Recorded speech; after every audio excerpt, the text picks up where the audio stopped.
क्या आप जानते हैं, रामायण और बर्मुडा ट्रायंगल्स में एक कनेक्शन है? नहीं पता था ना? मैं बताता हूँ। कहा जाता है कि सिंहिका नाम की एक असुरी थी। अब असुरी का मतलब फीमेल राक्षस। और सिंहिका ने इतना तप किया था कि ब्रह्मा जी प्रसन्न हो गए। और ऑब्वियसली ब्रह्मा जी प्रसन्न होने के बाद उन्होंने कहा कि क्या चाहिए बोलो। और सिंहिका ने एक वरदान मांग लिया। वरदान ये मांगा कि वो किसी भी चीज या जीव को, लिविंग नॉन लिविंग, किसी के भी परछाई को पकड़कर अपनी तरफ खींच सकती है। और ब्रह्मा जी ने कह दिया तथास्तु, यानी ऐसा ही होगा।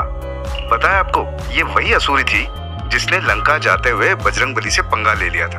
वाल्मीकि रामायण के हिसाब से माँ सीता से मिलने जाते वक्त हनुमान जी जब वो समुद्र से ऊपर जा रहे थे, यानी महासागर को पार कर रहे थे, तभी उन्हें अचानक महसूस हुआ कि कोई अनदेखी शक्ति उन्हें अपनी ओर खींच रही है।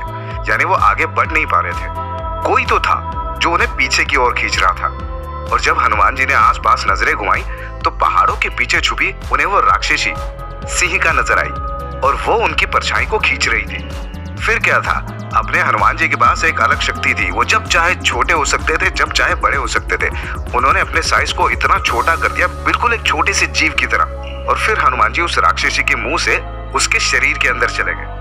और फिर हनुमान जी ने अपनी पूरी शक्ति से सिंहिका के आंतों को, यानी जो अंदर इंटेस्टाइन वगैरह थे ना, उन सबको फाड़ दिया। और फिर एकदम सुपरसोनिक स्पीड के साथ तेज गति से उड़कर ऊपर आ गए। अब जो सिंहिका थी वो दर्द से तड़पने लगी और फिर सिंहिका भागकर कहीं जाकर छुप गई। और अब असली कहानी तो ये है कि जिस जगह जाकर सिंहिका छुपी हुई थी, कुछ पुराने लेजेंड्स के हिसाब से वही जगह आज बर्मुडा ट्रायंगल्स है। तो अब आपको समझ में आया रामायण और बर्मुडा ट्रायंगल्स का कनेक्शन क्या है?